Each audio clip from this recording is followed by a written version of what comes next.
Hi, welcome to Yams Yummies. It's Saturday morning and it's time to get cooking again. Winter's setting in, so I'm going to make a nice beef stew, but it's also going to have some wine in it and a really nice powerful stock in it. So this can be made in your PKP if you have one, which is, if you don't know, is a pressure cooker, and that can be made in about 30 minutes once all your vegetables and everything's diced up and cooked. You can also slow cook it, and you can slow cook it on a high for 4 hours, or you can do it on a nice slow for 8 hours. I personally would do it on 8 hours. If you're going to go out for the day and come home and it's all ready for you. So I'm just going to start off by showing you that what we're going to do. First of all, I've used 750 grams of minced beef, and in with that I'm going to tip 2 tablespoons of just normal flour, or plain, or self-raising, it doesn't matter which one. And what I'm going to do, mix that up, cover it all up, excuse the noise for a minute, just seal that into the flour. The bag's a bit on the large side, but never mind, do the job. There we go, pretty sealed there. I'm sure you all have done this before. And then what I'm going to do is I'm going to put my pan on about a medium heat, because I don't want to burn it. All I want to do is seal the meat. So I'm going to do it in 2 parts. Just knocked over the garlic. So I'm going to put half of this into my pan, like so. Would you bear with me? Let me get my utensil, which I should have done before I started. Turn that up a little tiny bit. Just what I'm trying to do is seal the meat so that your stew will have a really good flavour to it.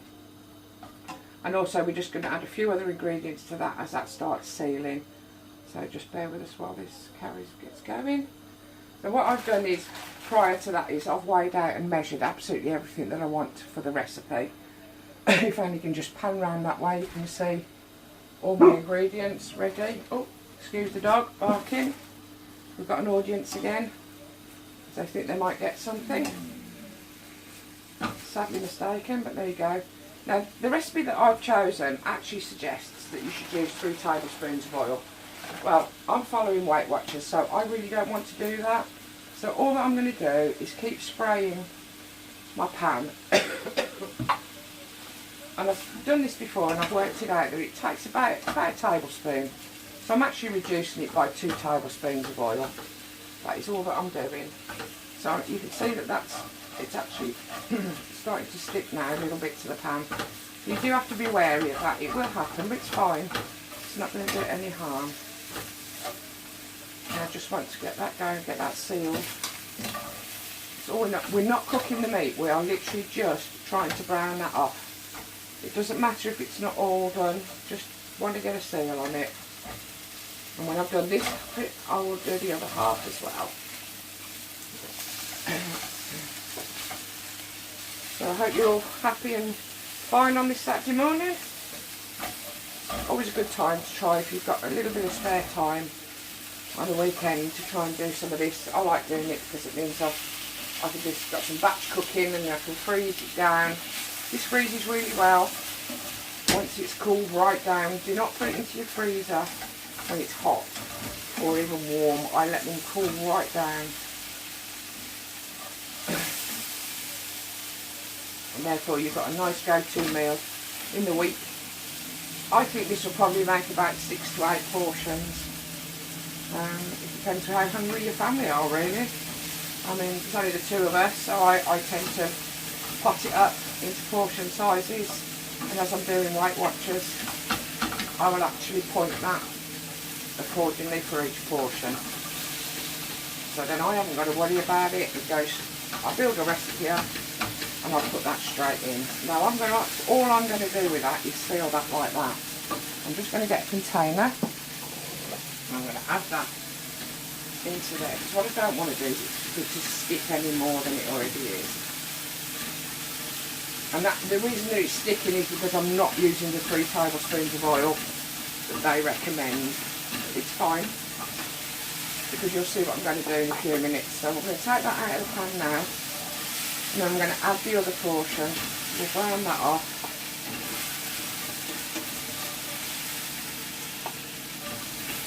I'm just going to thank Andy this morning for being my trusty little helper. If you're not aware of what I've done is I've started a YouTube demo page, and so you can all go onto YouTube and look at the demonstrations at your leisure. And if you like it, please give me a thumbs up. If you don't, then I won't do them. Simple as that. So let's just get that done. I'm going to use some more spray oil because that's obviously burnt that up as we've gone along. Just giving that a spray.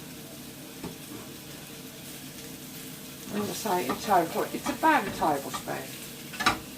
That's what I would point that as. For those of you that are not slimming or are nice and slim and don't worry about it, use the 3 tablespoons if you wish to. Just look a little bit haphazard at the moment, but it'll all come together nicely in a minute.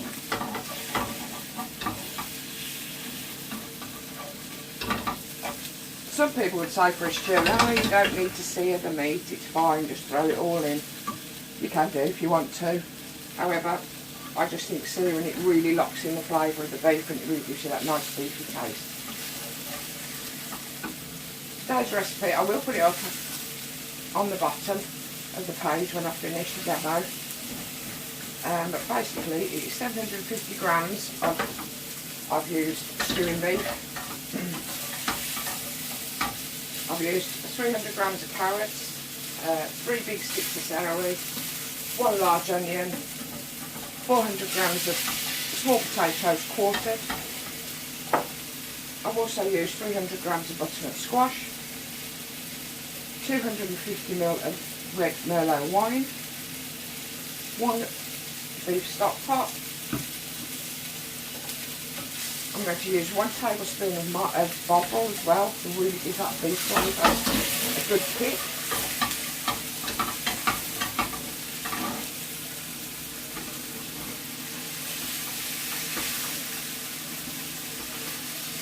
I've added 4 garlic cloves crushed.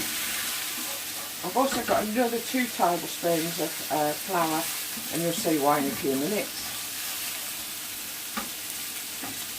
It's not the best spatula to use in the world. Also got 1.5 teaspoons of garlic salt, 1.5 teaspoons of ground black pepper, and 1.5 teaspoons of ground salt as well.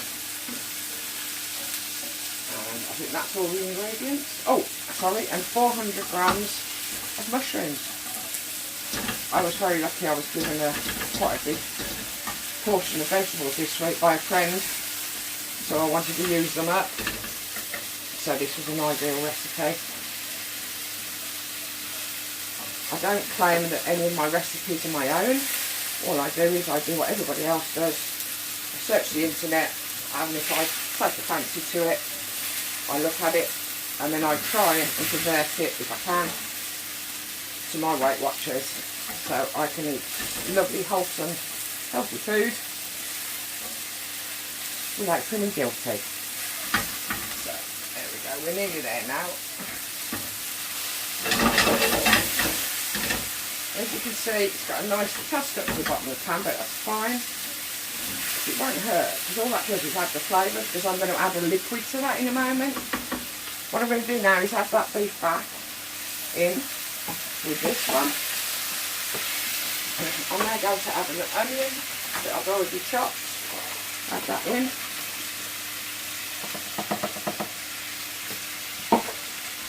See that stir around? Oh, it smells lovely. Now I'm going to add the 4 chopped garlic cloves. Pop those in. Cook those down now a little bit, just until you can start smelling the garlic cooking. As I said to you before, you can do this in the pressure cooker. In the pressure cooker it will actually only take 30 minutes to cook, and the slow cooker, if you use On a fast cook, it'll take 4 hours. And if you do it on a slow one, it'll take 8, which is great if you want to go out for the day and not have to worry about it.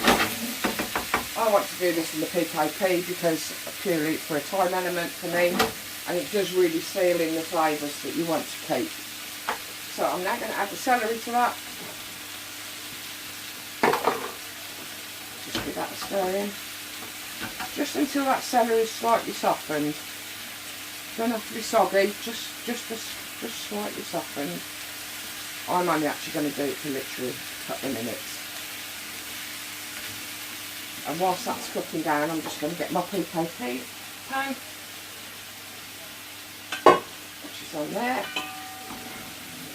So what I'm going to do is I'm going to add all the rest of the ingredients now into my PKP, which you can do with your slow cooker as well. See, that's just starting to sweat that celery down. It smells lovely.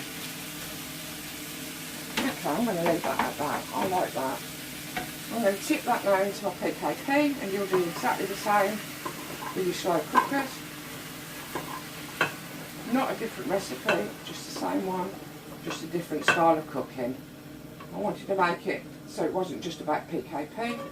For me, it was just the convenience of the PKP because there's other things I want to make today. So I'll discard that pan. I'm now going to add my garlic salt, my thyme, which I did forget to tell you about, which is 1 teaspoon. I'm going to add 2 bay leaves. Find the other one. Shut across there. This is the salt and pepper, already ground for me, so I'm lazy. It's all done.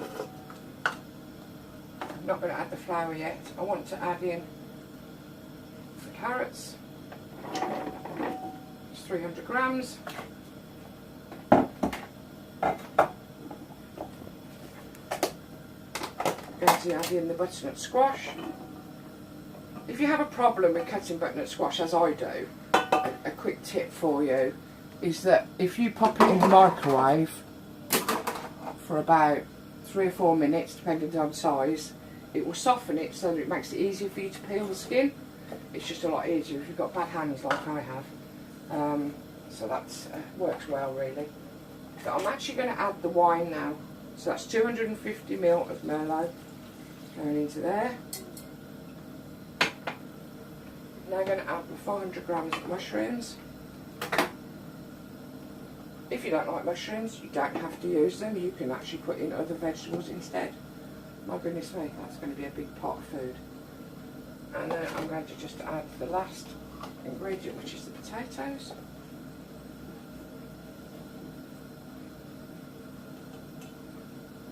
There we go. And to that I'm going to add 500 ml of beef stock. I've used an extra beefy stock pot for mine, so I'm just going to add to that 500 mils. In old-fashioned terms, I would say that's about a pint. Depends whether you're into your mils and your grams and all of that sort of stuff. I do try, if a recipe says the modern way of doing things, then I'll follow it. But I am much better with pounds and ounces, I have to say. So I'm just going to let that get in there. Don't worry too much if your stock gel hasn't dissolved completely. Okay, so I'm actually going to, just for time purposes, I'm going to step that in there. There we go. And then the last bit, I'm going to add 1 tablespoon. Oh, dear me. She says. Yes, there we go. 1 tablespoon of boffle. And this will give it that lovely beefy flavour. So for those people that are doing it in the slow cooker, all you need to do is, once you've got it all in there, is mix it all together. There we go. And then what I'm going to do then is just get a little bit of cold water with the last 2 tablespoons of corn flour. I'm just going to mix it with a little bit of water. So let me just move over to the tap. tablespoon. And all I'm going to do is make a paste with that. The actual recipe recommends that you put it in dry. Don't agree, because you could end up with some lumps. So I've just made a paste, and all that this will do is thicken the stew as she cooks. Okay, so just 2 tablespoons. You could use flour or corn flour, your choice. It said 4 tablespoons of flour, so that's what we've used throughout. So I just don't like complicating things. We'll pop that into there, like so. Now I've got to try and mix this around, this should be fun. So let me just get a wooden spoon. I think that's going to be the best way to try and do that. There we go. Because don't forget, if you're doing it in a PKP, as it comes up to pressure, this will all mix in together anyway. And in your slow cooker, you can easily mix this together. Not a problem at all. So all I'm going to do now is set my PKP onto meat function, and I'm going to cook that for 30 minutes. As I said to you, your slow cooker, it's either on fast heat for 4 hours or on slow for 8, and we'll come back to you when it's cooked. Okay, bye.